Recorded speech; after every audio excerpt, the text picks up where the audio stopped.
I think that's a part of one of the challenges. It's just the limited timeline um, to ID it and close on a property.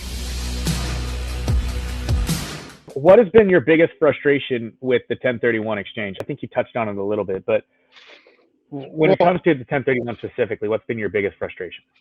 I mean, I think the biggest frustration is, the timeline ID, and more importantly for, our investor clients is the, timeline to identify a suitable replacement property. And unfortunately, it sometimes requires, investors to exchange into properties, whereas if they didn't have the timeline, a deadline ID, they may not buy that deal. I think that's a part of one of the challenges. It's just a limited timeline um, to ID it and close on a property. Yeah, those timelines can really make you a motivated buyer, and that is not a great position you want to be in. So, with that being said, we mentioned a little bit about the DST and how you kind of like try and use it to generate maybe some listings, maybe some more value. How are you currently using it to kind of step yourself up as opposed to other people out there? And how did you find out about it? I had someone reach out to me. It wasn't Brett. It was a local firm here reach out to me regarding the DST sometime last year, and you know how I kind of add value is just really using it something as an additional thing in my toolkit. If when we have having conversations with principal investors and they're exploring disposition, and one of the objections is being what can I buy, everything's too high, then establishing where their line of motivation is, and if they're motivated to just sell regardless, is being able to share with them the DST as an alternative strategy. Yeah, absolutely. And it's a powerful strategy too. Have you started using it as a way to kind of leading with it at all? And to be like, hey, you're not really willing to sell, but what if I could solve your problem? Would you consider selling then? Well, truth to be told, I've kind of found out that the best way to do it is identify motivation first, because here in California we have a lot of legacy owners. So being able to establish whether they have an indication, motivation to simplify or downsize, then I lead with the DST. I found that doing it up front doesn't allow me to establish where there's existing motivation, and it just ends up not being the best use of time, unfortunately, because oftentimes a lot these people investors here get called all the time. So being able to establish whether there is motivation to sell first is, and then following up with the DST, I think is kind of the best strategy to use. um, Interesting. Okay, so what does that prospecting process look like for you then? How does it go? so yeah, so I mean, the short of it is introducing myself, introducing my company, leading with some level of credibility statement, and it's just establishing, how it can help them, accomplish their, investment goals in relation to whatever the property is, 123 Main Street.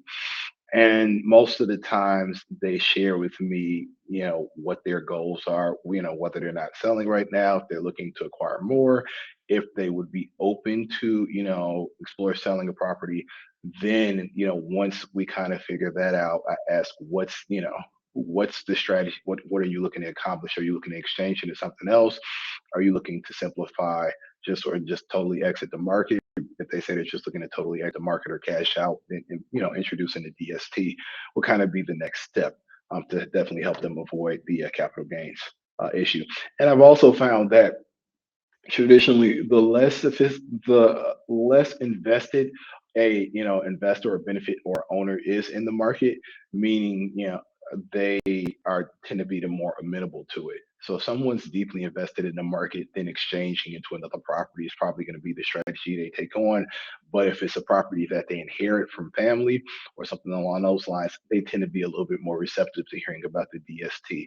So I think it also kind of depends on how grounded or how rooted they are in the apartment market, to which determines their motivation to take advantage of it. Yeah, yeah, that definitely. And you bring up a really good point that I have not, kind of thought about it is how long has someone been rooted in that market, and and what do they know? Because,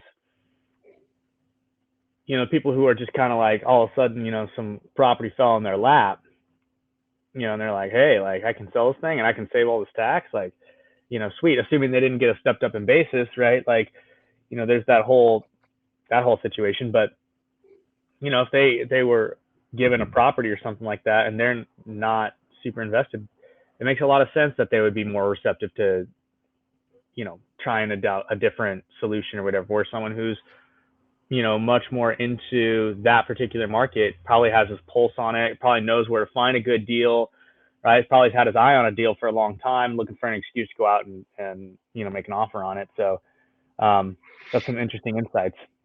Yeah, and in addition to that, I think it's just kind of about mindset. If you've been a multifamily owner operator for, 20, 30, 40, in some cases here, 50 years, you have more of a tethering towards it or a tethering towards a tangible real estate asset.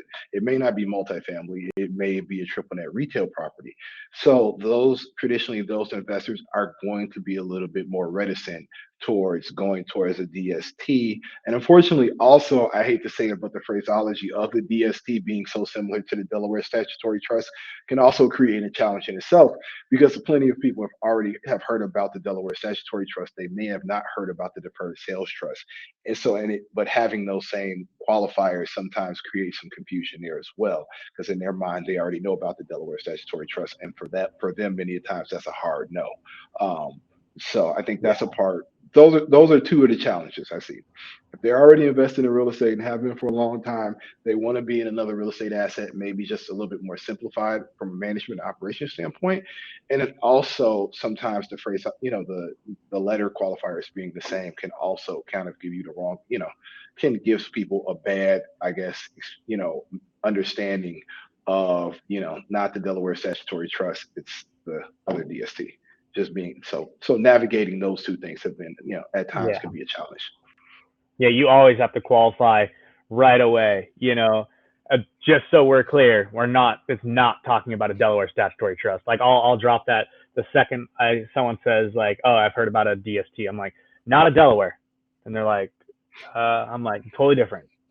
They're like, oh, okay. So you gotta drop that one real quick and just shut that down. Cause yeah, people think they know what they're talking about sometimes and they don't. And it's just, it's the equivalent of working at a commercial arm for a residential shop. I don't know how else to explain it. So, I've worked at commercial arms for residential shops before in the past.